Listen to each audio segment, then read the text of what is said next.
All right, let's dive right in. Today we're tackling a really big question. How in the world do we teach young people to be good citizens in this hyper-connected digital age? Because let's be honest, the old playbook just isn't cutting it anymore. So let's start right there. What does it actually mean to be a good citizen today? For a long time, the answer was pretty simple. You learn about the government and you show up to vote. But is that really the whole story now? In a world of hashtags, online movements, and instant global communication? I think we all know the answer is a little more complicated. So here's how we're going to break it down. First, we'll talk about why civics needs a major digital update. Then, we'll define this key idea of participatory politics. From there, we'll see what it looks like in a real classroom, tackle the huge question of risk that comes with it, and finally, walk through a practical solution called the Civic Efficacy Campaign. Okay, first up, Civics, a digital update. The fundamental challenge here is that the way we teach citizenship just hasn't kept up with the world our students are actually living in every single day. I mean, think back to your own high school civics class. You probably memorized the 3 branches of government, right? Maybe you learned how a bill becomes a law. That's all about comprehension, learning about the system. But what was often missing was learning how to actually act within that system, how to make your voice heard. So what's the alternative? Well, that brings us to the core concept for today, a whole new framework for thinking about this called participatory politics. And let's be clear, this is way more than just firing off an angry tweet. Participatory politics is the deliberate, strategic use of digital tools for expressing yourself publicly, for getting good information out there, and for building communities that can actually work together to create real social change. This slide really puts it in black and white. On the left, you've got the old school civics. Voting, formal debate, understanding the structures. Important stuff for sure. But look at the right. That's where the action is today. Digital expression, making information go viral, and building online communities that can mobilize for a cause. It's dynamic, it's messy, and it's happening right now. So this is the big shift. The goal isn't just comprehension anymore. It's not enough to ask, do you understand how this works? The real question we need to ask is, do you believe you can make a difference? And do you have the tools to actually do it? The goal, in a word, is efficacy, the belief in your own ability to get things done. Okay, so that's the theory. It sounds good, right? But what does this actually look like when the bell rings on Monday morning? How do you bring participatory politics into the classroom? Well, the source material we're looking at gives us 2 fantastic examples of how to bridge that gap from just learning about issues to actually doing something about them. One project is on fast fashion, and the other tackles affordable housing.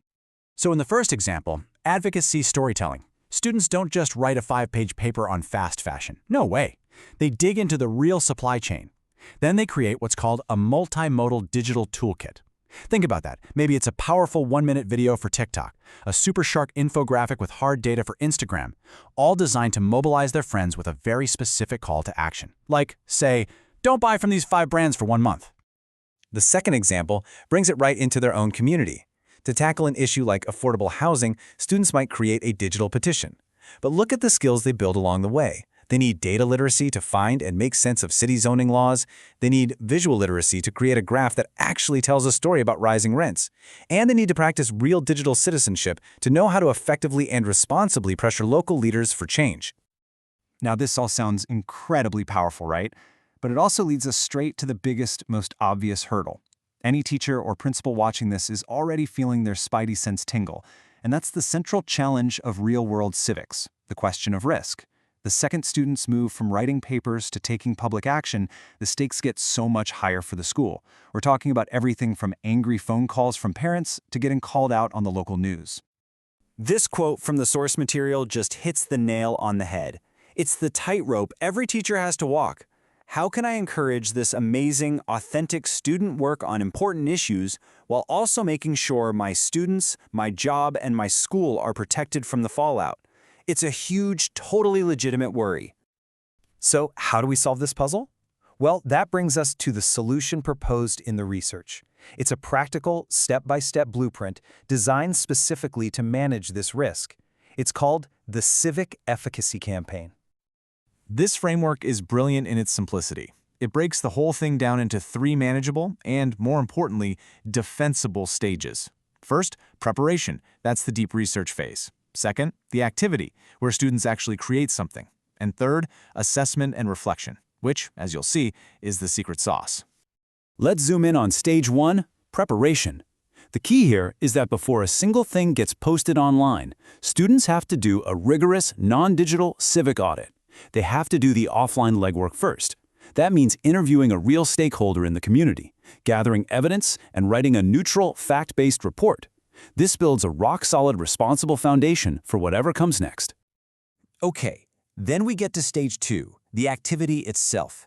Notice the constraints here. Students choose one mode of action and create one high-quality digital piece. The focus is on quality, not quantity. One thoughtful, well-made video is way more powerful and less risky than 100 angry, unvetted posts. And it has to have a clear, specific call to action. And now for stage 3, assessment. And folks, this is the absolute game changer. The students are not graded on whether their campaign succeeded. They are graded on their reflection. They have to analyze the ethical choices they made. They have to reflect on the real-world public feedback they got, good and bad. And they have to evaluate how their choice of platform, say TikTok versus a formal petition, actually shaped their message. And this right here is the most important takeaway for any educator thinking about this. Let me say it again.